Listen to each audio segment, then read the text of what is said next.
നീ നോമ്പ് മുറിക്കുന്ന സമയത്ത് പോലും നീ നടന്നല്ലേ തിന്നുന്നത്? അടുക്കളയിൽ നിന്ന് ഓടി വരികയാണുമ്മ. ഓടി വന്ന ഭക്ഷണമെടുത്ത് കഴിച്ച ചായ വെച്ച് നടക്കരുത് പെങ്ങള്. നിനക്ക് ആവശ്യമില്ലേ? നിനക്കാരാവുള്ളത്? നീ പറയുന്നത് നിന്റെ ഭർത്താവ് കേൾക്കാൻ പോലും സമയമില്ലാത്ത മനുഷ്യനല്ലേ? തിരക്ക് പിടിച്ച് നടക്കുന്ന മനുഷ്യനല്ലേ? നിന്റെ പാപങ്ങൾ പൊറുക്കണ്ട്, നിന്റെ രോഗങ്ങൾ മാറണ്ട്, നിന്റെ പ്രയാസങ്ങൾ മാറണ്ട്, നിനക്കൊരു നല്ല ജീവിതം വേണ്ട. നിന്റെ മക്കളെ ദുനിയാവിലും ആഖിറത്തിനും ഉപകരിക്കുന്ന മക്കളാകണ്ട്. മരിച്ചുപോയ ഉപ്പാന് സ്വർഗം വാങ്ങിക്കൊടുക്കണ്ട്.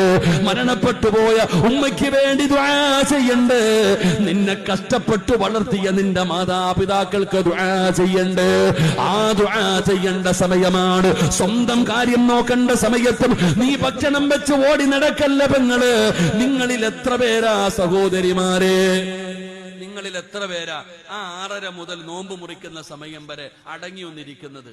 ആ സമയത്ത് നീ അടുക്കളയിലാ. ഭർത്താവ് ഇങ്ങനെ ഇരുന്നുണ്ട്, കൊണ്ടുപോവാ കൊണ്ടുപോവാ കൊണ്ടുപോവാ കൽപ്പന.